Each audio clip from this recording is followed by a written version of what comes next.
ഇബ്നു മസ്ഊദ് റളിയല്ലാഹു തആല അൻഹു പറയുകയാണ്, കുന്നാ ബിമിനൻ, ഞങ്ങൾ മിനയിൽ താമസിക്കുന്ന സമയത്ത് മഅ റസൂലില്ലാഹി സ്വല്ലല്ലാഹു അലൈഹി വസല്ലം, ഹബീബായ റസൂലുള്ളാഹി സ്വല്ലല്ലാഹു അലൈഹി വസല്ലമ തങ്ങളുമായി നിലകൊള്ളുന്ന വേളയാണ്. അവിശ്വാസികളാകുന്ന ആളുകൾ ആവശ്യപ്പെട്ടതിനനുസരിച്ചുകൊണ്ട് പരിശുദ്ധ പ്രവാചകർ ചിന്തിക്കുകയാണ്, എന്ത് ദൃഷ്ടാന്തമാണ് ഈ സമൂഹത്തിന് ഞാൻ കാണിച്ചു കൊടുക്കേണ്ടത്? ഹബീബുനാ റസൂലുള്ളാഹി സ്വല്ലല്ലാഹു അലൈഹി വസല്ലമ തങ്ങൾ തന്നെ ശറഫാക്കപ്പെട്ട വലത് കൈ ആകാശ ലോകത്തേക്ക് ഉയർത്തുകയാണ്. രാത്രി സമയമാണ്. ആകാശത്ത് തിളങ്ങി നിൽക്കുന്ന ചന്ദ്രനിലേക്ക് വിരല് ചൂണ്ടിക്കൊണ്ട് പ്രവാചകർ നടുവേ ഒരു വര വരയ്ക്കുകയാണ്. സുബ്ഹാനല്ലാഹ്. ഫൻശഖൽ ഖമറു ഫലഖതൈൻ. ഇബ്നു മസ്ഊദ് റളിയല്ലാഹു അൻഹു പറയുകയാണ്, ഞങ്ങൾ നേർക്ക് നേരെ കാണുകയാണ്, ഞങ്ങളുടെ കണ്ണുകൊണ്ട് ദർശിക്കുകയാണ്. രണ്ട് കഷ്ണങ്ങളായി, രണ്ട് പിളർപ്പായി ചന്ദ്രൻ മാറുകയാണ്. ഫലഖത്തും മിൻ ദൂനിൽ ജബൽ വഫലഖത്തും മിൻ ഖൽഫിൽ ജബൽ. ആ ചന്ദ്രൻ്റെതാകുന്ന ഒരു ഭാഗം ഭൂമിയിലേക്ക് ഇറങ്ങി വരുന്നു, ഒരു ഭാഗം ഞങ്ങൾക്ക് മുമ്പാകെ ജബൽ അബൂ ഖുബൈസ് മലയുടെ മുന്നിലേക്ക് അത് വന്നുകൊണ്ട് നിലകൊള്ളുകയാണ്.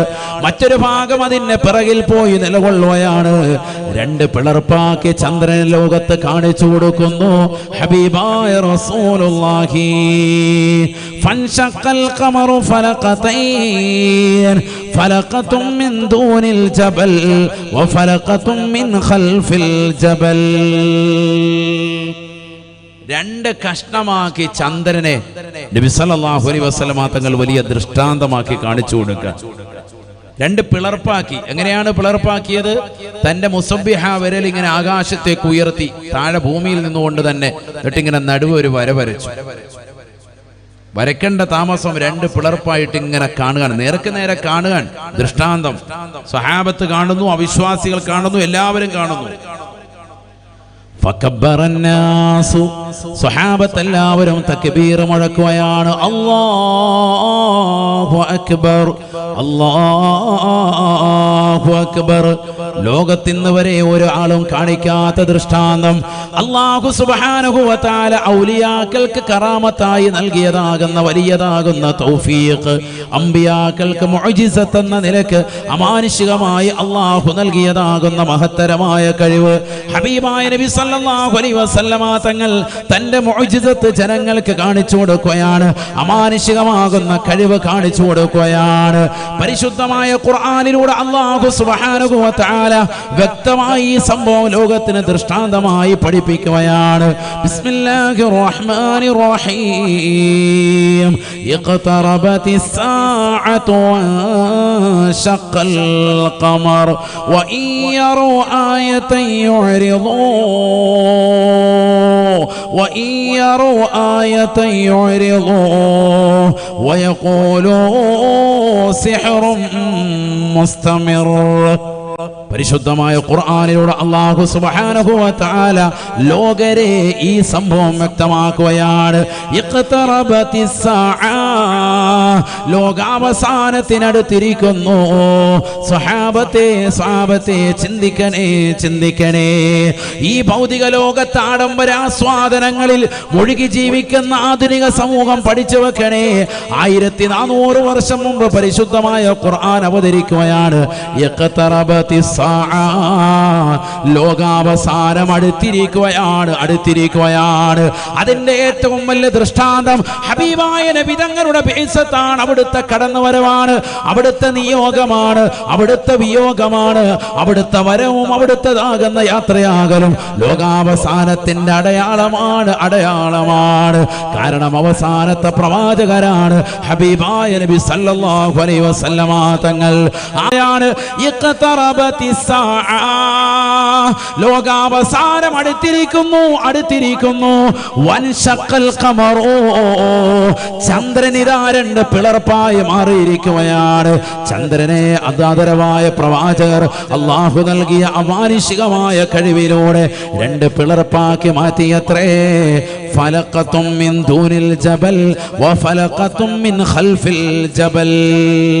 രണ്ട് കഷ്ണങ്ങളാക്കി മാറ്റിയെന്ന് മാത്രമല്ല, ആ രണ്ട് കഷ്ണങ്ങളും ഭൂമിയിലേക്ക് ഇറങ്ങി വരുന്നു. ഒന്ന് പർവ്വതത്തിന്റെ മുന്നിൽ നിൽക്കുന്നു, ഒന്ന് പർവ്വതത്തിന്റെ പിറകിലേക്ക് മാറി നിൽക്കുന്നു. ഉടനെ സ്വഹാബത്ത് മുഴുവനും ഫകബ്ബറന്നാസു, സ്വഹാബത്ത് മുഴുവനും തക്ബീർ ചൊല്ലുകയാണ്. ഇത് കണ്ടിട്ട് അവിശ്വാസികൾ വിശ്വസിച്ചോ? ഇല്ല. കൺമുന്നിൽ കാണാൻ ഒരു ദൃഷ്ടാന്തം കാണണം, കണ്ടാൽ ഞങ്ങൾ വിശ്വസിക്കാമെന്ന് പറഞ്ഞ് നബി സല്ലല്ലാഹു അലൈഹി വസല്ലം തങ്ങൾ ദൃഷ്ടാന്തം കാണിച്ചു കൊടുത്തിട്ട് പോലും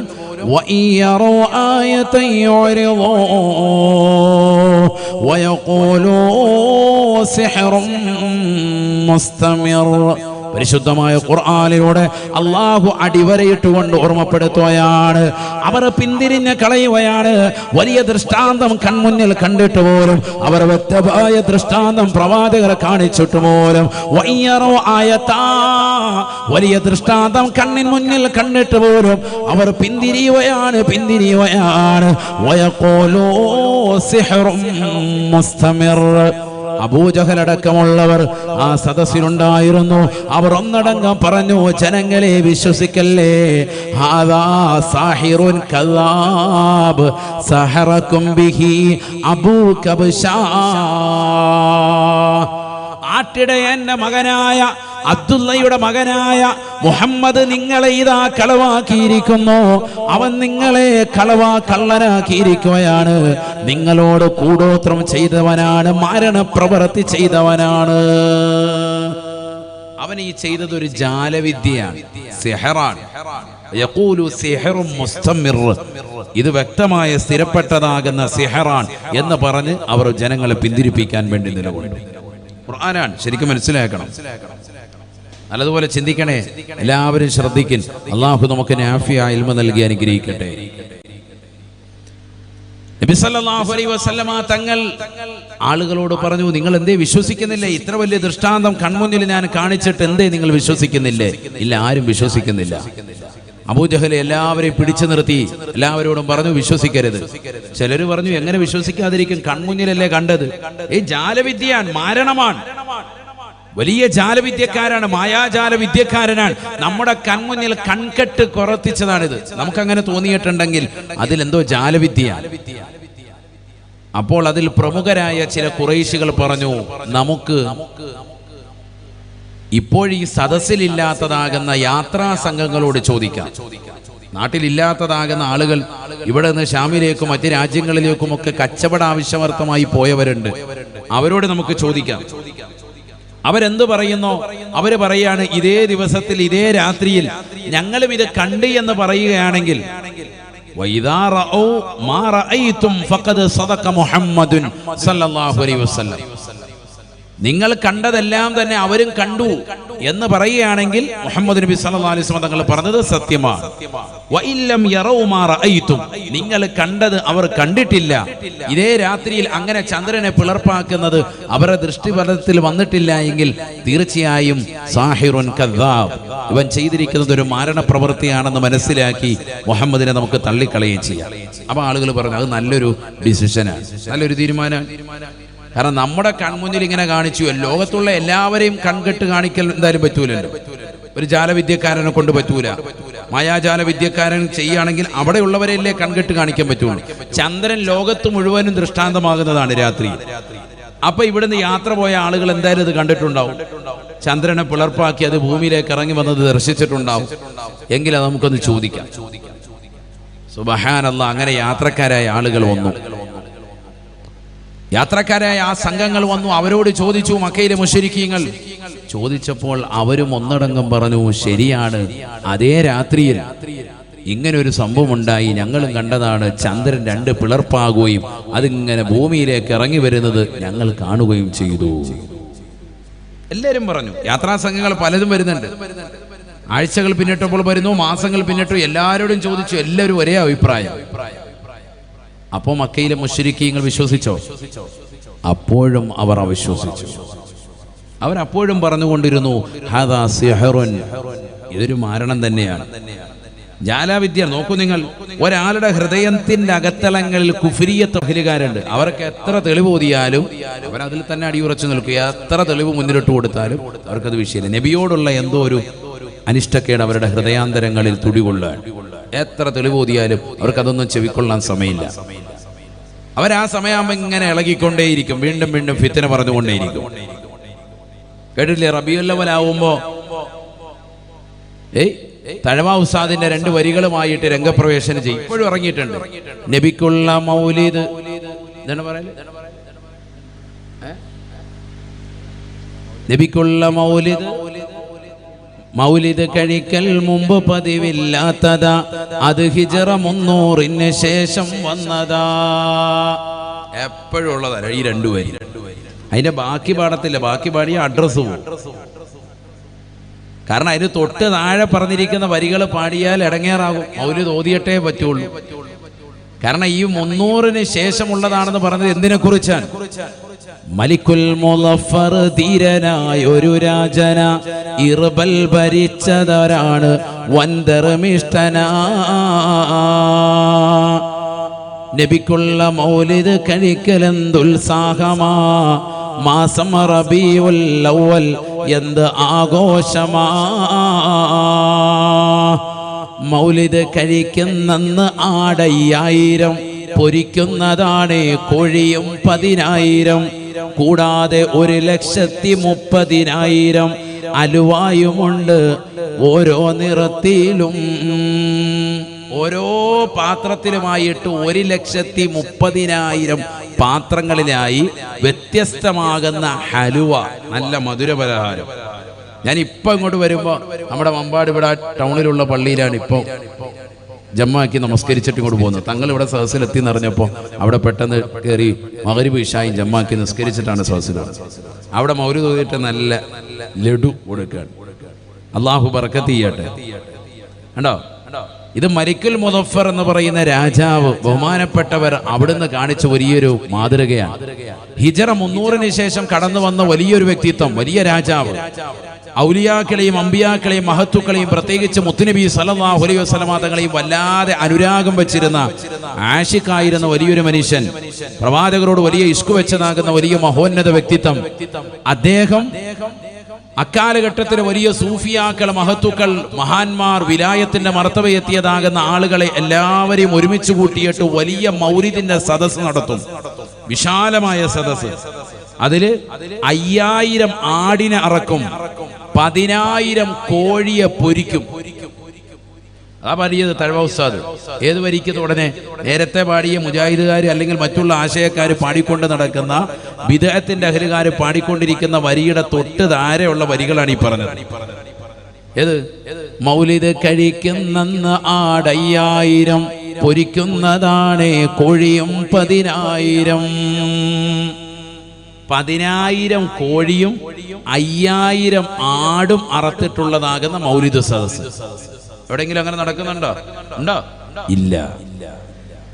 അന്ന് നടത്തി. എപ്പോ? ഹിജ്റ 300 ശേഷം തന്നെ ബഹുമാനപ്പെട്ട മലിക്കുൽ മുളഫർ എന്ന് പറയുന്ന അക്കാലഘട്ടത്തിൽ വലിയ രാജാവ്, ബഹുമാനപ്പെട്ടവർ നടത്തിയതാകുന്ന വലിയ സംഭവബഹുലമാകുന്ന മൗലിദ്, അത് 300 ശേഷമാണ് ഉള്ളത് എന്ന് ബഹുമാനപ്പെട്ട തഴവ ഉസ്താദ് പാടി. എന്ന് പറഞ്ഞാൽ വിപുലമായി കഴിക്കുന്നതാകുന്ന ഒരു പരിപാടി 300 ശേഷമാണ്. 5000 ആടും 10,000 കോഴിമറത്ത് 1,30,000 പ്ലേറ്റിൽ അലുവയും വെച്ചിട്ട് വിതരണം ചെയ്തിട്ടുള്ള വിശാലമാകുന്ന ഒരു മൗലിദിന്റെ സദസ്സ്, അത് ഹിജ്റ 300 ശേഷം വന്നതാണ്. എന്താ അതിന് മുമ്പില്ലാത്തത്? മുമ്പ് ഇദ്ദേഹം ജനിച്ചിട്ടില്ല. ഇയാൾ ജനിച്ചത് 300 ശേഷമാണ്. ജനിച്ചിരുന്നേ ഉണ്ടായാനെ. അതാണ് ഇത് ബഹുമാനപ്പെട്ടവർ പറഞ്ഞത്. മൗലിദ് കഴിക്കൽ മുമ്പ് പതിവില്ലാത്തതാ, അത് ഹിജ്റ 300 ശേഷം വന്നതാ. അല്ലാതെ തഴവ ഉസ്താദ് എന്തിന്റെ വിരോധിയല്ല, മൗലിദിന്റെ വിരോധിയല്ല. അത് തൊട്ടടുത്ത വരികൾ ബിദ്അത്തിന്റെ അഹ്ലുകാർ കട്ടതാണ്, അവരത് മുക്കി. മനസ്സിലാക്കണം. മാത്രമല്ല തഴവ ഉസ്താദ് തന്നെ അൽ മവാഹിബുൽ ജലിയയിൽ തന്നെ പറഞ്ഞിട്ടുള്ള വരി അതാണ് ഞാൻ തുടക്കത്തിൽ ആദ്യം പറഞ്ഞ വരി. ഏതാണത്? നബിക്കുള്ള മൗലിദ് വീട്ടിലും ഓതേണ്ടതാ, അതിനാൽ മുസീബത്തൊക്കെയും നീങ്ങുന്നതാ. കള്ളന്റെ ശല്യം തന്നെയും ഒതുങ്ങുന്നതാ, ദാരിദ്ര്യവും നീങ്ങുന്നതായി കാണുന്നതാ. ഹർക്കും വബ ഇവയൊക്കെയും കാക്കുന്നതാ, കണ്ണീർ ഹസദ് നീങ്ങുവാൻ ഉതകുന്നതാ. നബിക്കുള്ള മൗലിദ് വീട്ടിലും ഓതേണ്ടതാ. ഇതുപോലെ സദസ്സി മാത്രമല്ല, പള്ളിയിലും മാത്രമല്ല, എവിടെയും കൂടി ഓതണം, വീട്ടിലും ഓതണം. അതാണ് വീട്ടിലും ഓതേണ്ടതാന്ന് പറഞ്ഞാൽ മനസ്സിലാക്കേണ്ടത്. അതിനാൽ മുസീബത്തൊക്കെയും നീങ്ങുന്നതാ, കള്ളന്റെ ശല്യം തന്നെയും ഒതുങ്ങുന്നതാ, ദാരിദ്ര്യവും നീങ്ങുന്നതായി കാണുന്നതാ. ഹർക്കും വബ ഇവയൊക്കെയും കാക്കുന്നതാ, കണ്ണീർ ഹസദ് നീങ്ങുവാൻ ഉതകുന്നതാ. എല്ലാ ബലാമുസീബത്തുകളെ തൊട്ടും കാവല് കിട്ടാൻ, ദാരിദ്ര്യം നിർമ്മാർജ്ജനം ചെയ്യാൻ, വബാകൾ, പ്ലേഗ് രോഗങ്ങൾ, ബുദ്ധിമുട്ടുകൾ, പ്രയാസങ്ങൾ, സാമ്പത്തിക ഞെരുക്കങ്ങൾ ഇല്ലാതിരിക്കാൻ, കള്ളന്റെ ശല്യമില്ലാതിരിക്കാൻ, കണ്ണേറില്ലാതിരിക്കാൻ, അസൂയാലുക്കണ അസൂയ തൊട്ട് തടയിടാൻ വീട്ടിലും എന്തോതണം? മൗലിദ് ഓതണം. അല്ലാഹു തൗഫീഖ് നൽകട്ടെ, അല്ലാഹു തൗഫീഖ് നൽകട്ടെ. അതിനെ മഹത്തുക്കൾ നമുക്ക് കൈമാറി തന്നതാണ് മഹത്വരമാകുന്ന മൗലിദ്. മാത്രമല്ല, തഴവ ഉസ്താദ് 18ാമത്തെ വയസ്സിൽ, ഇതൊക്കെ ഇന്നത്തെ തലമുറ അറിയണം, ലൈവ് ആയതുകൊണ്ട് തന്നെയാണ് ഞാൻ ഓപ്പണായി പറയുന്നത്, പറയേണ്ടത് നമ്മൾ തന്നെയാണല്ലോ. എൻ്റെ ഉമ്മയുടെ വാപ്പയുടെ തഴവ ഉസ്താദ്, അദ്ദേഹത്തെക്കുറിച്ച് അദ്ദേഹം മൗലിദ് വിരോധിയാണ്, മൗലിദ് ഓതിയിട്ടില്ല എന്ന് പറയുമ്പോൾ തിരുത്തി കൊടുക്കേണ്ടത് ആരാണ്? കുടുംബക്കാരായ ഞങ്ങൾ തന്നെയാണ്. അതുകൊണ്ടാണ് ഇത് പരസ്യമായിട്ട് പറയുന്നത്. റബീഉൽ അവ്വൽ ആകുമ്പോൾ ഇങ്ങനെ കുറേ എണ്ണം ഇറങ്ങും, മൗലിദ് കഴിക്കൽ മുമ്പ് പതിവില്ലാത്തതാ, അത് ഹിജറ 300-ന് ശേഷം വന്നതാ. തഴവ പറഞ്ഞില്ലേ? തഴവ മൗലിദ് ഓതിയിട്ടുകൊണ്ട് മൗലിദിന്റെ പ്രചാരകനാകുന്ന സുന്നി ആശയക്കാരനാണ്. അതാദ്യം മനസ്സിലാക്കി. കാരണം 18ാമത്തെ വയസ്സിൽ അറബിയിൽ തന്നെ മൗലിദ് സ്വന്തമായി മുത്തുനബി സല്ലല്ലാഹു അലൈഹി വസല്ലമ തങ്ങളെ കുറിച്ച് എഴുതിയ വ്യക്തിയാണ് ബഹുമാനപ്പെട്ടതാകുന്ന തഴവ ഉസ്താദ്. അത് മനസ്സിലാക്കണം, തലമുറ അറിഞ്ഞിട്ടില്ല. മലഹറുൽ അത്തം എന്ന പേരിൽ ബിബർസഖിൽ അഅം, മലഹറുൽ അത്തമ്മി ബിബർസഖിൽ അഅം എന്ന പേരിൽ മുത്തുനബി സല്ലല്ലാഹു അലൈഹി വസല്ലമ തങ്ങളെ കുറിച്ച് തന്നെ 18ാമത്തെ വയസ്സിൽ അറബിയിൽ ഗദ്യ പദ്യ സമ്മിശ്രമായി നമ്മൾ മങ്കൂസ് മൗലിദൊക്കെ ഓതുന്നത് പോലെ തന്നെ 4-5 ഹിക്കായത്തുള്ള മനോഹരമാകുന്ന മൗലിദ് നബി സല്ലല്ലാഹു അലൈഹി വസല്ലമ തങ്ങളെ കുറിച്ച് നല്ല വൃത്തിക്ക് എഴുതിയിട്ടുള്ള വ്യക്തിയാണ് ആര്? ബഹുമാനപ്പെട്ടതാകുന്ന തഴവ ഉസ്താദ്. തഴവ ഉസ്താദിന്റെ ഉസ്താദാണ് നമ്മുടെ ആമക്കാട് ബഹുവന്യരാകുന്ന ഇബ്രാഹിം മുസ്ലിയാർ. അള്ളാഹു കൊടുത്ത ദറജ ഉയർത്തുമാറാവട്ടെ. നമ്മുടെ പരിസരത്തല്ലേ അന്ത്യവിശ്രമം ചെയ്യുന്ന ആമക്കാട് ഇബ്രാഹിം ഉസ്താദ്. അള്ളാഹു അദ്ദേഹത്തിന്റെ ദറജ ഉയർത്തുമാറാവട്ടെ. അദ്ദേഹം കായംകുളം ഹസനിയ എന്ന് പറയുന്ന സ്ഥാപനത്തിൽ ദറസ് നടത്തിക്കൊണ്ടിരിക്കുമ്പോൾ അന്ന് ബഹുമാനപ്പെട്ടതാകുന്ന തഴവ ഉസ്താദ് അവറുകൾ അവിടുത്തെ ശിഷ്യനായിരുന്നു. ആലപ്പുഴ ജില്ലയിലെ കായംകുളം എന്ന് പറയുന്ന പ്രദേശത്ത് ദറസ് നടത്തുന്ന സമയത്ത് ആമക്കാട് ഉസ്താദ് അവറുകൾ, ഞാൻ പറഞ്ഞു വന്നത് അത്രയെത്ര വലിയ വലിയ സൂഫിയാക്കളാകുന്ന മഹത്തുക്കളാകുന്ന അഹ്ലുസുന്നയുടെ ഏറ്റവും വലിയ അജയ്യരാകുന്ന മഹത്തുക്കളുടെ തിരുസവിധത്തിൽ ഓതിപ്പിടിച്ചതാകുന്ന മഹത്തുക്കളെ കുറിച്ച് ആവശ്യമില്ലാത്തത് പ്രചരിപ്പിക്കരുത്. അവർ മൗലിദ് വിരോധികളുമല്ല, മൗലിദിനെ എതിർത്ത് പാടിയിട്ടുമില്ല. പറഞ്ഞത് എന്തിനെ കുറിച്ചാണ്? മുളഫർ രാജാവ് എന്ന് പറയുന്ന വലിയ ധർമ്മിഷ്ഠനാകുന്ന, വലിയ ഔലിയാക്കളെ സ്നേഹിക്കുന്ന, മുത്തുനബിയെ ഇഷ്ക് വെക്കുന്നതാകുന്ന ഒരു മഹോന്നത രാജാവ്, അദ്ദേഹം നടത്തിയിട്ടുള്ളതുപോലെ വിപുലമായ 5000 ആടും 10000 കോഴിയും 1,30,000 പ്ലേറ്റിലും ഒക്കെ അലുവായും നിറച്ച് മധുരപലഹാരങ്ങൾ നിറച്ചിട്ടുള്ള വിശാലമാക്കപ്പെട്ട മൗലിദിന്റെ കാഴ്ചപ്പാടുണ്ടായത് ഹിജറ 300-ന് ശേഷം വന്നതാണ്. എന്താ 300-ന് ശേഷം വന്നത്? മൂപ്പര് ജനിച്ചത് അപ്പോഴാണ്, നേരത്തെ ജനിച്ചില്ല. അതാണ് മനസ്സിലാക്കേണ്ട വസ്തുത. അള്ളാഹു മനസ്സിലാക്കാൻ തൗഫീഖ് നൽകട്ടെ. അതുകൊണ്ടാണ് നമ്മുടെ നാടുകളിലൊക്കെ അന്ന് മുതൽ അൽഹംദുലില്ലാഹ് നമ്മൾ മൗലിദ് കൃത്യമായി ഓതിക്കൊണ്ടുവരികയാണ്. ഇവിടെ നേരത്തെ മജ്‌ലിസിൽ റാഹത്തായ നിലയിൽ മൗലിദ് പാരായണം നടത്തി. ഗസാലി ഇമാം റളിയല്ലാഹു അൻഹു അദ്ദേഹം എഴുതിയ സുബ്ഹാന മൗലിദ് എന്നതിന്റെ വളരെ സംക്ഷിപ്ത രൂപമാണ് സൈനുദ്ദീൻ മഖ്ദൂം റളിയല്ലാഹു അൻഹു നമുക്ക് എഴുതി തന്നിട്ടുള്ള മങ്കൂസ് മൗലിദ്. മങ്കൂസ് എന്ന് പറഞ്ഞാൽ തന്നെ ചുരുക്കപ്പെട്ടത് എന്നാണ്, ചുരുക്കപ്പെട്ട മൗലിദാണ് സുബ്ഹാന മൗലിദ് എന്ന് പറയുന്ന വിശാലമായ മൗലിദ്. വലിയ മൗലിദ് കിതാബിൽ ആ മൗലിദുണ്ട്, സുബ്ഹാന മൗലിദ്. സുബ്ഹാന മൗലിദിന്റെ വളരെ സംക്ഷിപ്ത രൂപമാണ് മങ്കൂസ് മൗലിദ്. അത് നമ്മുടെ വീടുകളിൽ പാരായണം ചെയ്യണം, എല്ലാ ദിവസവും ഓതണം. കഴിയുമെങ്കിൽ 5 ഹിക്കായത്തും ഓതി തന്നെ ദുആ ചെയ്യണം. അങ്ങനെ തന്നെ വേണം. കാരണം ഏറ്റവും ചുരുക്കപ്പെട്ടതാണത്. അത് പിന്നെ ചുരുക്കി പോകുന്നത് നല്ലതല്ല. പരമാവധി സമയമുണ്ടെങ്കിൽ ഒരു അരമണിക്കൂർ സമയമെടുക്കും, അത് പൂർണ്ണമായി തന്നെ ഓതണം. എല്ലാ ദിവസവും വീടുകളിൽ പാരായണം ചെയ്യണം. അള്ളാഹു തൗഫീഖ് നൽകട്ടെ. ആമീൻ പറയിൻ. അല്ലാഹു ഞങ്ങൾക്ക് തൗഫീഖ് നൽകണേ അല്ലാഹ്. ഹബീബായ നബി തങ്ങളോടുള്ള അനുരാഗം ഞങ്ങളുടെ ഹൃദയത്തിൽ നീ ദൃഢമാക്കണേ അല്ലാഹ്. മുത്തുനബിയോടുള്ള സ്നേഹവും താല്പര്യവും ഞങ്ങൾക്ക് നീ നസീബാക്കണേ അല്ലാഹ്. അവിടുത്തെ മദ്ഹ് കീർത്തനങ്ങൾ ആലപിക്കാൻ ഞങ്ങൾക്ക് നീ തൗഫീഖ് നൽകണേ അല്ലാഹ്. എത്രയെത്ര മഹത്തുക്കൾ, എത്രയെത്ര ഔലിയാക്കൾ, എത്രയെത്ര ഇമാമിങ്ങൾ മുൻകഴിഞ്ഞു പോയതാകുന്ന മഹത്തുക്കൾ അവിടെ പ്രകീർത്തിച്ചു പോയി. അല്ലാഹുവേ, അവരോടൊപ്പം ചേർന്നുകൊണ്ട് മദ്ഹ് ചെയ്യാൻ ഞങ്ങൾക്ക് ഏവർക്കും നീ തൗഫീഖ് നൽകണേ അല്ലാഹ്. ഹബീബായ റസൂലുള്ളാഹി സ്വല്ലല്ലാഹു അലൈഹി വസല്ലമ തങ്ങൾ ഒരു സാദാസീത വ്യക്തിയല്ലല്ലോ. ആകാശത്ത് തിന്നിമളങ്ങുന്നതായ നക്ഷത്രമാകുന്ന ചന്ദ്രനെ തന്റെ വിരല് ചൂണ്ടിയിട്ട് ഒരു വര വരച്ചുകൊണ്ട് 2 കഷ്ണങ്ങളാക്കി ഭൂമിയിലേക്ക് ഇറക്കിയതാകുന്ന മഹാമനീഷിയാണ്. ലോകം മുഴുവനും ആ വലിയതാകുന്ന സംഭവം മുഅ്ജിസത്ത് കാണുകയാണ്. ഇത് നടന്ന, ശരിക്കും ശ്രദ്ധിക്കണേ, ഈ സംഭവം നടന്നത് AD 617. ലോകത്തിന്റെ പല ഭാഗങ്ങളിലുള്ള ആളുകൾ ഇത് കണ്ടു എന്ന് മാത്രമല്ല, ചരിത്ര രേഖയായി എത്രയോ മഹത്തുക്കൾ രേഖപ്പെടുത്തുന്നുണ്ട്.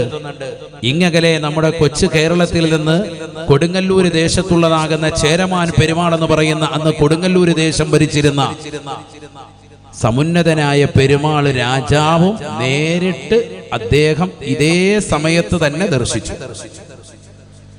അന്ന് മുത്തുനബി സല്ലല്ലാഹു അലൈഹി വസല്ലം തങ്ങൾ അന്ന് അവിടുന്ന് സൗദിയിൽ ഈ സംഭവം കാണിക്കുമ്പോൾ ഇവിടുന്ന് ഇത് നേരിട്ട് കാണാമല്ലോ. ചേരമാൻ പെരുമാൾ, നമുക്കറിയാം ചേര വംശത്തിൽ 4 ഘട്ടങ്ങളിലായി 58 രാജാക്കന്മാർ വന്നിട്ടുണ്ട്, 58 പെരുമാളുമാർ വന്നിട്ടുണ്ട്. അതിൽ 3ാമത്തെ ഘട്ടത്തിൽ ഏറ്റവും അവസാനമായി വന്നിട്ടുള്ളതാകുന്ന ചെങ്കൽ പെരുമാൾ എന്ന പേരിൽ അറിയപ്പെട്ടിരുന്നതായ ശംഖുവർമ്മൻ എന്ന പേരുള്ള വ്യക്തിയാണ് നമ്മുടെ കഥാപുരുഷൻ ചേരമാൻ പെരുമാൾ. അദ്ദേഹത്തിന്റെ യഥാർത്ഥ പേര് ശംഖുവർമ്മൻ എന്നാണ്. ശംഖുവർമ്മൻ, ചെങ്കൽ പെരുമാൾ എന്നാണ് അദ്ദേഹത്തെ വിളിച്ചുകൊണ്ടിരുന്നത്. അദ്ദേഹത്തെ അറിയപ്പെട്ടിരുന്നത് ആ പേരിലാണ്. അദ്ദേഹവും ഇത് കണ്ടു. അതേ സമയത്ത് തന്നെ അദ്ദേഹം പിറ്റേ ദിവസം തന്നെ സഭയെ ഒരുമിച്ച് കൂട്ടിയിട്ട് സഭാംഗങ്ങളോടായി ജ്യോത്സ്യന്മാര് കണക്കുള്ളവരോടൊക്കെ പറഞ്ഞു, ഇങ്ങനെ ഒരു കാഴ്ച ഞാൻ കണ്ടിട്ടുണ്ട്. എന്താണ് അതിന്റെ വസ്തുത? അവരെല്ലാവരും ഒന്നടങ്കം എല്ലാ കാര്യങ്ങളും നോക്കിയിട്ട് പറഞ്ഞു, വേദങ്ങളിൽ നിന്നൊക്കെ മനസ്സിലാകുന്നത് അറേബ്യയിൽ ഒരു വലിയതാകുന്ന ഉന്നതനായ വ്യക്തിത്വം ഭുജാതനാകും. കടന്നു വന്നിട്ടുള്ള അദ്ദേഹത്തെ കൊണ്ട് വിശ്വാസമുറപ്പിക്കാൻ വേണ്ടി അദ്ദേഹം ചെയ്യുന്ന വലിയൊരു ദൃഷ്ടാന്തമാണ് ഇന്നലെ അവിടുന്ന് കണ്ടത് എന്ന് രാജാവിനോട് പറയുകയും, രാജാവ് തൻ്റെതാകുന്ന അംഗീകാരങ്ങളും രാജ്യത്ത് അദ്ദേഹത്തിന് നേടിയെടുത്തതാകുന്ന എല്ലാ സൗഭാഗ്യങ്ങളും ഒഴിവാക്കി പരിശുദ്ധമായ മക്കയിലേക്ക് അദ്ദേഹം യാത്ര തിരിച്ചു. അങ്ങനെ മക്കയിലെത്തി മുത്തുനബി സല്ലല്ലാഹു അലൈഹി വസല്ലം തങ്ങളുടെ കരം പിടിച്ചു.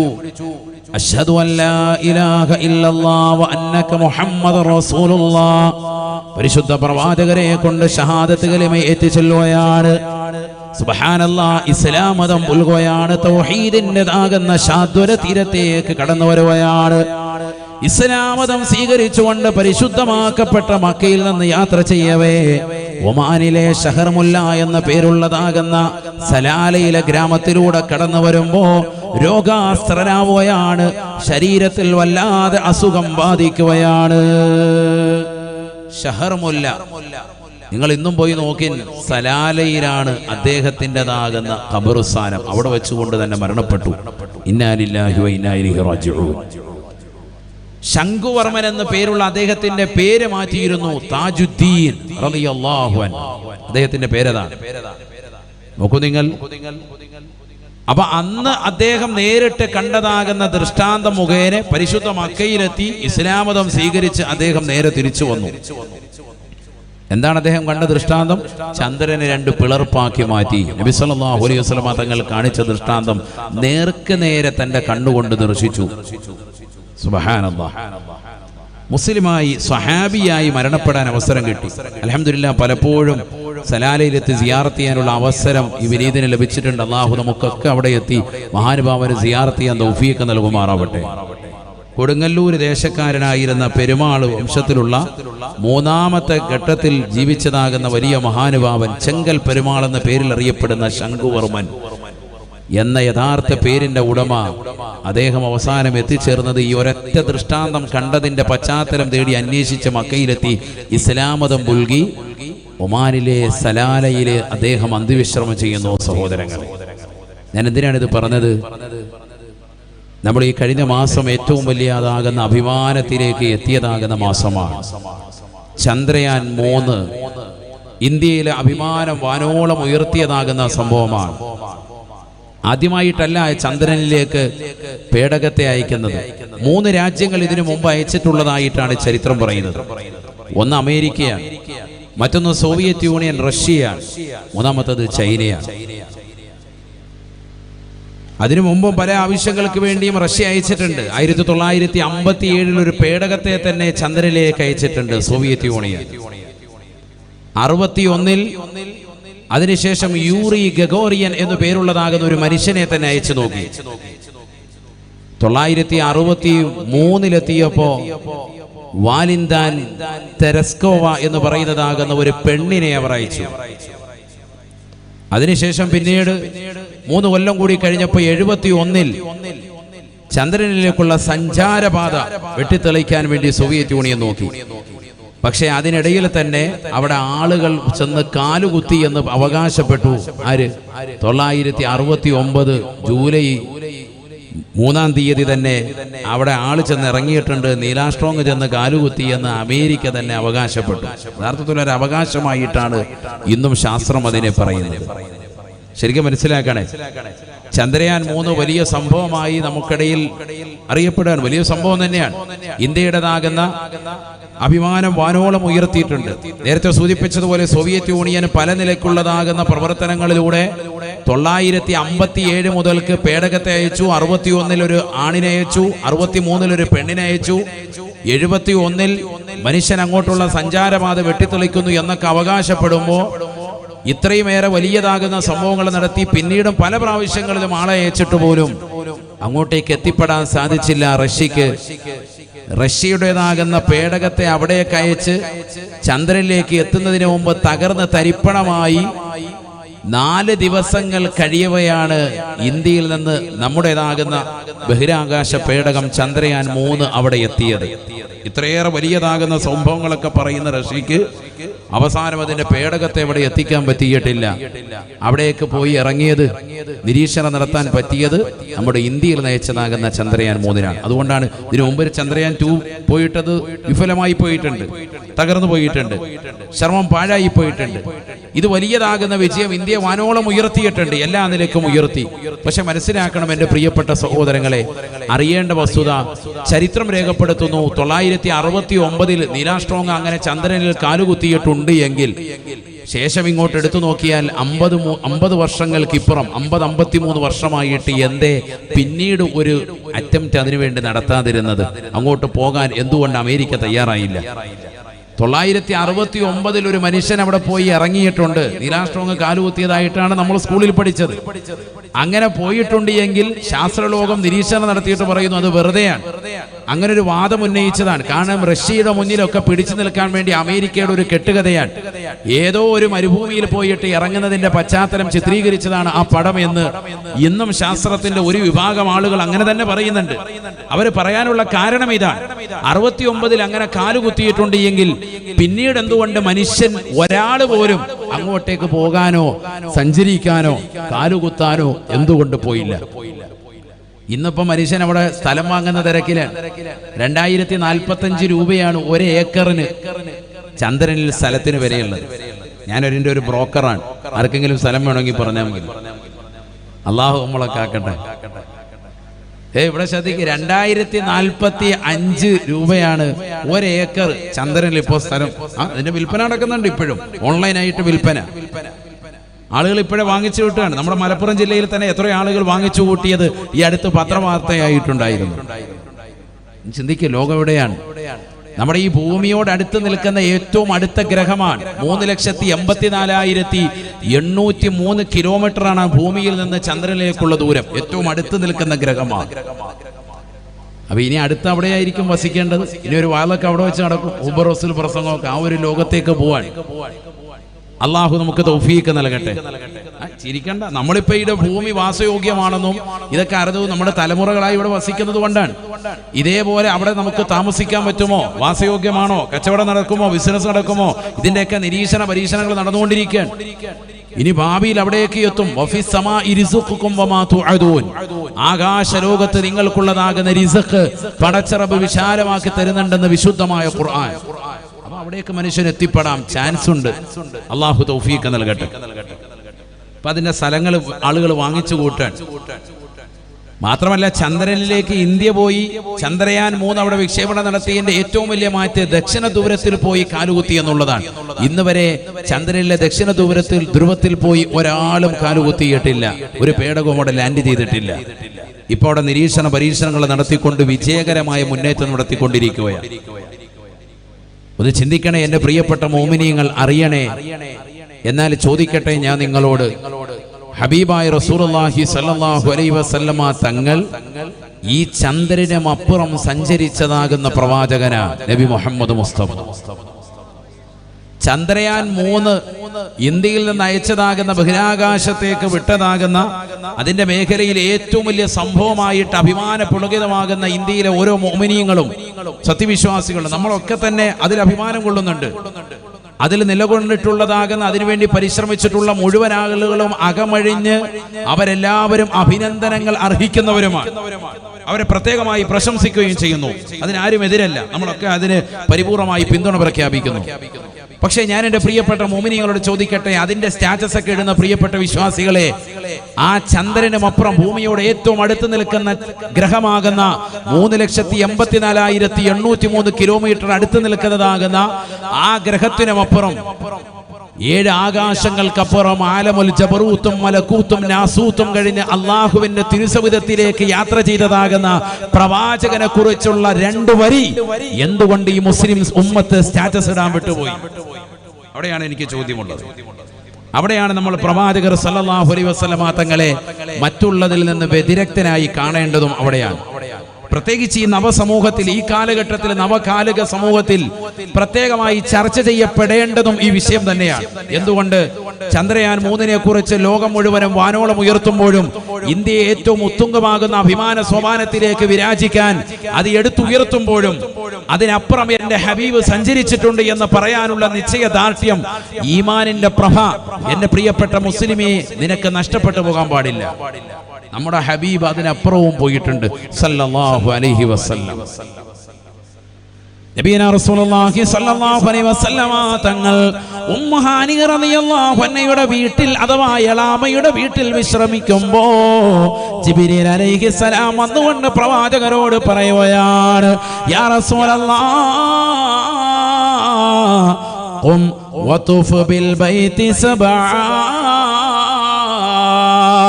നബിയേ നബിയേ എഴുന്നേൽക്കണേ റസൂലേ, പരിശുദ്ധമായ കഅബ തവാഫ് ചെയ്യണേ റസൂലേ. ആദരവായ പ്രവാചകന് പറയുകയാണ്, സംഭവം നടക്കുന്നത് നുബുവത്ത് കിട്ടിയിട്ട് 11ാമത്തെ വർഷമാണ്. 11ാമത്തെ വർഷമാ റജബ് മാസമാണ്. റജബ് 27ാം രാവാണ്. തൊട്ട് മുമ്പുള്ളതാകുന്ന വർഷം ആമുൽ ഹുസ്നായി ദുഃഖവർഷമായി പ്രവാചകൻ ആചരിച്ചതായ വർഷമാ. ഹബീബായ നബി സല്ലല്ലാഹു അലൈഹി വസല്ലമ തങ്ങൾക്ക് എല്ലാമായിരുന്ന അബൂ താലിബ് നഷ്ടപ്പെട്ട് 13ാമത്തേതാകുന്ന സുദിനത്തിൽ പ്രവാചകരുടെ പ്രിയപ്പെട്ടതാകുന്ന കൊച്ചാപ്പയാകുന്ന അബൂ താലിബ് മരണപ്പെട്ടു പോയാണ്. തൊട്ടടുത്ത് തന്നെ 3 ദിവസങ്ങൾക്കപ്പുറം റമദാൻ 15 ഖദീജ ബീബി റളിയല്ലാഹു അൻഹയും വഫാത്താവുകയാണ്. തനിക്ക് പ്രിയപ്പെട്ടതാകുന്ന ഭാര്യയാകുന്ന ഖദീജയും മരണപ്പെട്ടു പോയില്ലയോ? ഹബീബായ റസൂലുള്ളാഹി സ്വല്ലല്ലാഹു അലൈഹി വസല്ലമ തങ്ങൾ ആ ഒരു വർഷം ആമുൽ ഹുസ്നായി ദുഃഖവർഷമായി നുബുവത്തിന്റെ 10ാമത്തെ വർഷം ആചരിച്ചു നിലകൊള്ളുമ്പോ 49 വയസ്സും 6 മാസവും എത്തിയതാകുന്ന സന്ദർഭം പരിശുദ്ധമായ റജബ് മാസത്തിന്റെ 27-ാം രാവിൽ ജിബ്രീൽ അലൈഹിസ്സലാം കടന്നു വരുകയാണ്.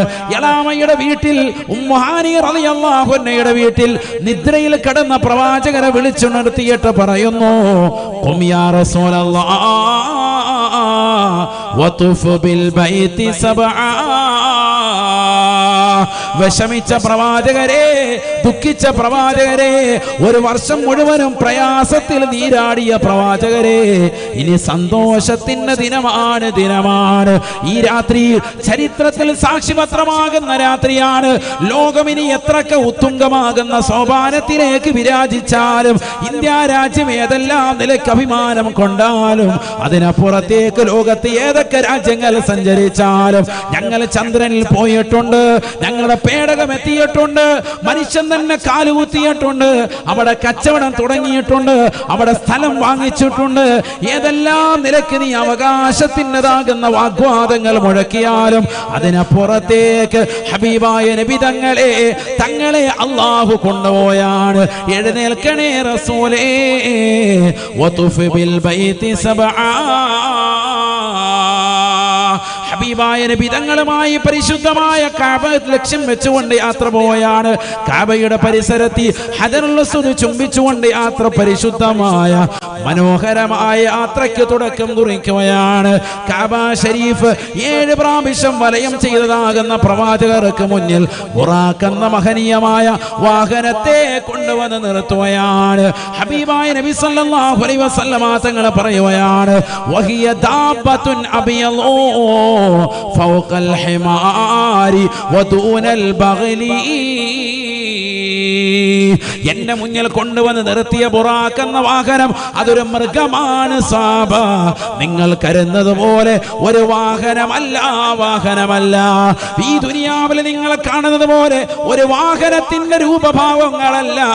വഹിയ ദാബത്തുൻ അബിയദൂ, വെളുത്ത നിറത്തിനാലുള്ള മൃഗമാണ്. തവീലുൻ, നീണ്ടതാകുന്ന മൃഗമാണ്. ഫൗഖൽ ഹിമാർ, ഒരു കഴുതയേക്കാൾ ഉയരമാ. വദൂനൽ ബഗ്ലി, കോവറ കഴുതയേക്കാൾ ചെറുതാണ്. ഹബീബായ നബി തങ്ങൾ അന്നുള്ള ജനങ്ങളുടെ ഹൃദയാന്തരങ്ങൾ സ്പഷ്ടമാക്കി വ്യക്തമാക്കി പറഞ്ഞു കൊടുക്കുകയാ. ആ മൃഗത്തിന്റെ പുറത്തേക്ക് ഞാനിതാ കയറുകയാണ്. യഖഉ ഹാഫിറതഹു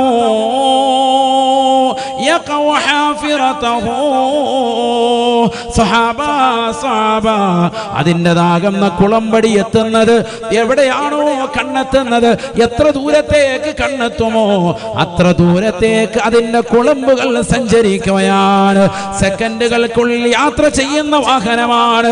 സുബ്ഹാനല്ലദീ അസ്റാ ബിഅബ്ദിഹി ലൈലാ മിനൽ മസ്ജിദിൽ ഹറാം ഇലൽ മസ്ജിദിൽ അഖ്സാ. പരിശുദ്ധമായ ഖുർആനിലൂടെ അല്ലാഹു സുബ്ഹാനഹു വ തആല ആ സംഭവത്തെ വ്യക്തമായി പഠിപ്പിക്കുകയാണ്. ഇസ്രായിനെ കുറിച്ച് വ്യക്തമായി പഠിപ്പിക്കുകയാണ്. സൂറത്തുൽ ഇസ്രായിന്റെ പ്രഥമ ആയത്തതല്ലയോ, സുബ്ഹാനല്ലദീ അസ്റാ ബിഅബ്ദിഹി ലൈലം മിനൽ മസ്ജിദിൽ ഹറാം ഇലൽ മസ്ജിദിൽ അഖ്സാ. പരിശുദ്ധമായ ഹറം ഷരീഫിൽ നിന്ന് തന്റെ അടിമയെ നിശാപ്രയാണം രാത്രിയിൽ നിന്ന് വളരെ കുറഞ്ഞ സമയം കൊണ്ട് പരിശുദ്ധ മക്കയിൽ നിന്ന് 2 മാസത്തെ വഴി ദൂരമുള്ളതാകുന്ന പലസ്തീനിലെ മസ്ജിദുൽ അഖ്സയിലേക്ക് തന്റെ അടിമയെ യാത്ര നടത്തിയവരായ അല്ലാഹു അവനത്ര പരിശുദ്ധനാണ്. ലൈലൻ, രാത്രിയിൽ നിന്ന് വളരെ കുറഞ്ഞ സമയം. ലൈൽ എന്ന് പറയുന്ന പദം മഅരിഫയാക്കിയിട്ടല്ല പറഞ്ഞത്, നക്കറയാക്കിയിട്ടാണ്. രാത്രിയിൽ നിന്ന് വളരെ കുറഞ്ഞ സമയം മാത്രമാണ് ഈ സംഭവം നടന്നിട്ടുള്ളത്. അറബി ഗ്രാമർ അറിയാവുന്നവർക്കും വിഷയങ്ങൾ മനസ്സിലാകും. അള്ളാഹു അത്ഭുതം കുറിക്കൊണ്ട് പറയാൻ, എത്ര വിശാലമായ യാത്രയാണ് ഈ നടത്തിയത്. ദുഃഖിച്ചിരുന്ന പ്രവാചകർ, തൻ്റെതാകുന്ന പിതൃവ്യനാകുന്ന അബൂ ത്വാലിബും തൻ്റെ പ്രിയപ്പെട്ടതാകുന്ന ഭാര്യയാകുന്ന ഖദീജ ബീവിയും മരണപ്പെട്ടതിന്റെ ദുഃഖത്തിൽ ഒരു വർഷം മുഴുവനും പ്രയാസപ്പെട്ട് നിലകൊണ്ടതാകുന്ന മുത്തുനബിക്ക് സന്തോഷത്തിന്റെ ഒരു യാത്ര. മനസ്സിലാക്കണം, ഇതിലൊക്കെ ഒരുപാട് ആശയങ്ങളുണ്ട്. പലരും പറയും, ഉസ്താദേ ഞാൻ ദുആ ചെയ്തിട്ട് അള്ളാഹു സ്വീകരിക്കുന്നില്ല, പ്രയാസമാണ്, ഞെരുക്കമാണ്, സാമ്പത്തികമായ ഞെരുക്കമുണ്ട്, വളരെയേറെ ശാരീരികമാകുന്ന അസ്വസ്ഥതകളുണ്ട്, വീടിന്റെ കടബാധ്യതകൾ തീരുന്നില്ല, ദുഃഖത്തിലാണ്, ജോലിയൊന്നും ശരിയാവുന്നില്ല. ഇന്ന മഅൽ ഉസ്രി യുസ്റ. സഹോദരങ്ങളെ മനസ്സിലാക്കാൻ, ഒരു പ്രയാസമുണ്ടെങ്കിൽ അതിനുടനെ തന്നെ ഒരു എളുപ്പവഴി അള്ളാഹു തുറന്നു തരും. കാലാകാലം അള്ളാഹു നമ്മളെ ബുദ്ധിമുട്ടിക്കൂല. ഒരു പ്രയാസം വന്നാൽ അതിന് തൊട്ടു പിറകെ തീർച്ചയായും ഒരു സന്തോഷമുണ്ടാവും. പ്രവാചകർക്കും അങ്ങനെ തന്നെയായിരുന്നു. മുഅ്മിനായ മനുഷ്യരുടെ എല്ലാവരുടെയും ജീവിതത്തിൽ അങ്ങനെ ഉണ്ടാവും. നമ്മൾ ഈമാൻ മുറുകെ പിടിച്ച് ജീവിക്കണം, അതിലാണ് കാര്യം. പകുതി ഈമാൻ വെച്ച് പകുതി അങ്ങോട്ടും ഇങ്ങോട്ടും തിരിഞ്ഞു പോയാൽ പോയി. പരിപൂർണ ഈമാൻ മുറുകെ പിടിച്ച് നമസ്കാരങ്ങൾ ചിട്ടവെച്ച് ഇബാദത്തുകൾ കണിശത വെച്ച് ജീവിച്ചാൽ അള്ളാഹു നിന്നെ കൈയൊഴിയില്ല, തീർച്ചയാണ്. അള്ളാഹു തൗഫീഖ് നൽകട്ടെ. പ്രവാചകർ ദുഃഖിച്ചിരുന്നു. തനിക്ക് താങ്ങും തണലുമായി ഭൗതികമാകുന്ന ഏതെല്ലാം പ്രയാസങ്ങളുണ്ടോ, ശത്രുക്കളുണ്ടോ, അവരെ തൊട്ടൊക്കെ തടഞ്ഞു നിർത്തിയിരുന്നതാകുന്ന തന്റെ അബൂ ത്വാലിബ് മരണപ്പെട്ടു. തനിക്ക് സാമ്പത്തികമായി താങ്ങും തണലുമായി നിലകൊള്ളുകയും ഏത് സമയത്തും വീട്ടിൽ ചെന്ന് എന്ത് പ്രതിസന്ധി പറഞ്ഞാലും തന്നെ സമാശ്വസിപ്പിച്ചിരുന്ന ബീവി ഖദീജ റളിയല്ലാഹു അൻഹ മഹദിവറുകളും വഫാത്തായി. ഭാര്യ മരിച്ചാൽ ഭർത്താവിനെ സംബന്ധിച്ചിടത്തോളം വലിയ ദുഃഖമാണ്. അത് അറിയണമെങ്കിൽ ആ അവസ്ഥ വന്നെങ്കിലേ മനസ്സിലാവൂ. നമ്മുടെ ഉമ്മമാര് മരണപ്പെട്ട് വാപ്പ ഒറ്റപ്പെടുന്ന ഒരവസ്ഥ വന്നാൽ വലിയ ദുഃഖമായിരിക്കും വാപ്പാക്ക്. നേരെ തിരിച്ചാണെങ്കിൽ അങ്ങനെയല്ല. നേരെ തിരിച്ചാണെങ്കിൽ ഒരു വിഷയമില്ല. വാപ്പ ആദ്യം മരിച്ചാൽ ഉമ്മ അഡ്ജസ്റ്റ് ചെയ്യും, മക്കളുടെ കൂടെ അഡ്ജസ്റ്റ് ചെയ്യും, പ്രശ്നമല്ല. അതേസമയത്ത് നേരെ ഒന്ന് തിരിച്ച് സങ്കല്പിച്ചോ, ഭയങ്കര ബുദ്ധിമുട്ടാണ്. ഇപ്പൊ അതറിയൂല. അങ്ങനെ ഒരു സംഭവം ഉണ്ടായാലേ അറിയുള്ളൂ. അള്ളാഹു അത്തരത്തിലുള്ള പ്രയാസങ്ങളിൽ നിന്നൊക്കെ നമുക്ക് അള്ളാഹു സംരക്ഷണം നൽകി അനുഗ്രഹിക്കട്ടെ. മനസ്സിന് സന്തോഷവും റാഹത്തും അള്ളാഹു നസീബാക്കട്ടെ. അതുകൊണ്ട് അവർ ഉള്ളപ്പോൾ അവരുടെ വില അറിയണം. അതിനാണ് ഞാൻ ഇടയ്ക്ക് സൂചിപ്പിച്ചത്. നമ്മുടെ ഭാര്യ ഉള്ളപ്പോൾ അവരുടെ വില അറിയണം. അവർ മരണപ്പെട്ടതിന് ശേഷം ദുഃഖിച്ചിട്ട് കാര്യമില്ല. ഉള്ള സമയത്ത് മുഴുവനും പിണക്കം, എപ്പോഴും വഴക്കും അടിയും പ്രശ്നങ്ങളും, കുടുംബത്തിൽ നീരസങ്ങളും, അങ്ങോട്ടും ഇങ്ങോട്ടും വർത്തമാനങ്ങളും, എപ്പോഴും വഴക്ക്, ഒരു ദിവസം പോലും സന്തോഷമില്ല. അങ്ങനത്തെ കുടുംബങ്ങളുണ്ട്. അങ്ങനെ ആകാൻ പാടില്ല. വളരെ സന്തോഷത്തിൽ പോകുന്നു. കാരണം മരണപ്പെടുമ്പോഴേ ഇതിൻ്റെയൊക്കെ വില അറിയുള്ളൂ. പലപ്പോഴും ഉമ്മമാര് മരണപ്പെട്ടിട്ട് ആളുകൾ വന്ന് കരയാറുണ്ട്. വേണ്ട രീതിക്ക് അവർക്ക് ശുശ്രൂഷ കൊടുക്കാൻ കഴിഞ്ഞില്ല, വേണ്ട രീതിക്ക് ഖിദ്മത്തെടുക്കാൻ കഴിഞ്ഞില്ല. മനസ്സിലാക്കി സഹോദരങ്ങളെ ഉപപ്പെടുത്തി മാതാവിനെയും പിതാവിനെയും അള്ളാഹു ഇരുവർക്കും ദീർഘായുസ് നൽകട്ടെ. മരണപ്പെട്ടു പോയവർക്ക് അള്ളാഹു മഗ്ഫിറത്തും റഹ്മത്തും നൽകി അനുഗ്രഹിക്കട്ടെ. സല്ലല്ലാഹു അലൈഹി വസല്ലമ തങ്ങൾക്ക് ദുഃഖത്തിന്റെ വർഷത്തിന് ശേഷം സന്തോഷത്തിന്റെ ഒരു ദിനം വരികയാണ്. ഒരു രാത്രിയിൽ തന്നെ വളരെ വലിയ സന്തോഷം. മസ്ജിദുൽ ഹറാമിൽ നിന്ന് മസ്ജിദുൽ അഖ്സയിലേക്ക് പ്രവാചകരെ കൊണ്ടുപോകുന്നു. അതാണല്ലോ ഇസ്റാ. വഉറൂജുഹു മിനൽ മസ്ജിദിൽ അഖ്സ ഇലാ മാ ഷാ അല്ലാഹു ഫൗഖ സമാവാതി സബഇ ഹുവൽ മിഅറാജ്. മസ്ജിദുൽ അഖ്സയിൽ നിന്ന് അള്ളാഹു ഉദ്ദേശിച്ച തലത്തിലേക്ക്, അവന്റെ തിരുഹളറത്തിലേക്ക് ആകാശലോകങ്ങൾ കീഴടക്കി പിന്നീടുള്ള യാത്രയാണ് മിഅറാജ്. നോക്കൂ നിങ്ങൾ, ഇത് രണ്ടും രാത്രിയിൽ നിന്ന് വളരെ കുറഞ്ഞ സമയം കൊണ്ട് അള്ളാഹു നടത്തി. നേരം വെളുക്കുന്നതിന് മുമ്പ് ആളെ തിരിച്ചിവിടെ കൊണ്ടുവന്നു. സുബ്ഹാനല്ലാഹ്, എത്ര വലിയ മനോഹരമായ യാത്രയാണിത്. അതുകൊണ്ടാണ് ഖുർആൻ അത്ഭുതം കൂറിയിട്ട് പറഞ്ഞു സുബ്ഹാന. അത്ഭുതത്തിന്റെ വചനമാണ്. അള്ളാഹു എത്രയോ പരിശുദ്ധനാണ്. അസ്റാ ബി അബ്ദിഹി, തന്റെ അടിമയെ രാത്രിയിൽ രാപ്രയാണം നടത്തി. രാത്രിയിലാണ് പല സഞ്ചാരങ്ങളും ഉണ്ടാവുക. അതുകൊണ്ടാണ് രാത്രിയിലെ ഇബാദത്ത് പകലിനേക്കാൾ ശ്രേഷ്ഠതയാണ്. നമ്മൾ ഇബാദത്ത് എടുക്കുമ്പോൾ രാത്രിയിൽ, കാരണം ലോകം മുഴുവനും ഉറങ്ങുന്ന നേരം, ആ സമയത്ത് നീ ഉറക്കമൊഴിച്ചുകൊണ്ടുള്ളതാകുന്ന ഇബാദത്ത് അള്ളാഹുവിന് വലിയ സ്വീകാര്യതയാണ്. അള്ളാഹു തൗഫീഖ് നൽകട്ടെ. അതാണ് തഹജ്ജുദ് നമസ്കാരം വലിയ ശ്രേഷ്ഠതയാകാൻ കാരണം. രാത്രിയിൽ ഉറക്കമൊഴിച്ചുള്ള ഇബാദത്താണ്, അതിന് വലിയ ബലമാണ്. പക്ഷെ ഖേദകരം എന്ന് പറയട്ടെ, നമ്മളെ വളരെ പിറകോട്ടാണ് ആ വിഷയത്തിൽ. നമ്മളൊക്കെ രാത്രിയിൽ ഉറക്കമൊഴിക്കും മറ്റ് അനാവശ്യ പ്രവണതകൾക്ക് വേണ്ടി, ഖൈറായ ഒരു കാര്യത്തിന് വേണ്ടി നമ്മൾ തിരിക്കാറില്ല. നബിയനാ റസൂലുള്ളാഹി സ്വല്ലല്ലാഹു അലൈഹി വസല്ലമ തങ്ങൾ പറയുകയാണ്, സലാസു അയുൻ ലാ തുറാ അയുനുഹുമുന്നാർ. സ്വഹാബ, സ്വഅബാ, 3 കണ്ണുകൾ നരകത്തിൽ പ്രവേശിക്കുകയില്ല, നരകം കാണുകയില്ല, തൊടുകയില്ല. ഐനുൻ വല്ലത്ത് അൻ മഹാരിമില്ല, ഹറാം കാണാത്ത കണ്ണാണ്, കണ്ണാണ്. ഹറാമ് ദർശിക്കാത്ത കണ്ണാണ്. അശ്ലീലമാക്കപ്പെട്ട കാഴ്ചകളിലേക്ക് തന്റെ കണ്ണുകളെ കൊണ്ടുപോകാത്തതായ കണ്ണുകളുണ്ടോ, തീർച്ചയായും അവന് പരിപൂർണമായ നരകീയ മോചനപത്രമുണ്ട് എന്ന് നബിയുനാ റസൂലുള്ളാഹി. രാത്രി ഉറക്കമൊഴിക്കുന്ന പ്രിയപ്പെട്ട മുസ്ലിമേ, മുസ്ലിമത്തെ, അനാവശ്യമാകുന്ന വീഡിയോ കോളുകളും വീഡിയോ കാഴ്ചകളും കാണുന്നവരില്ലേ, ഹറാമാണ്, ഹറാമാ. നരകം വിലക്ക് വാങ്ങരുതേ, വിലക്ക് വാങ്ങരുതേ. നരകത്തെ തൊടാത്ത, നരകം സ്പർശിക്കാത്ത 3 വിഭാഗങ്ങളെ ഹബീബായ നബി തങ്ങൾ എണ്ണുകയാണ്. ഐനുൻ വല്ലത്ത് അൻ മഹാരിമില്ല, ഹറാം കാണാതെ കണ്ണുകൾ അടയ്ക്കുന്നതായ കണ്ണുണ്ടോ, തീർച്ചയായും നരകീയ മോചനമാണ്, മോചനമാണ്. തീർന്നില്ല, തീർന്നില്ല. വഐനു സഹറത്ത് ഫീ സബീലില്ലാ, അല്ലാഹുവിന്റെ മാർഗത്തിൽ ഉറക്കമൊഴിച്ചതായ കണ്ണാണ്, പരിശുദ്ധമായ ഖുർആൻ ഓതിയിട്ടുള്ളതായ കണ്ണാണ്. രാത്രിയിൽ ഒരു ജുസ് ഖുർആൻ പാരായണം ചെയ്യുന്ന ഉമ്മമാരുണ്ടോ, ഉപ്പമാരുണ്ടോ? സൂറത്തുൽ മുൽക്ക് പാരായണം ചെയ്യുന്നവരുണ്ടോ? സൂറത്ത് യാസീൻ നോക്കി പാരായണം ചെയ്യുന്നവരുണ്ടോ? സൂറത്തുൽ വാഖിയ ഓതുന്നവരുണ്ടോ? സൂറത്തു സജദ ഓതുന്നവരുണ്ടോ? സബഉൽ മുൻജിയാത്ത് എന്നറിയപ്പെടുന്ന ശ്രേഷ്ഠമായ സൂക്തങ്ങൾ ഓതുന്നവരുണ്ടോ? എങ്കിൽ രക്ഷയാണ്, രക്ഷയാണ്. ഖുർആൻ ഓതുന്നവരെ, ഖുർആൻ കേൾക്കുന്നവരെ അല്ലാഹു നിനക്ക് സംരക്ഷണം നൽകുമേ, സംരക്ഷണം നൽകുമേ. നരകത്തെ തൊട്ടുള്ള പരിപൂർണമായ മോചനപത്രം അല്ലാഹു നിനക്ക് രേഖപ്പെടുത്തുമേ എന്ന് നബിയുനാ റസൂലുള്ളാഹി.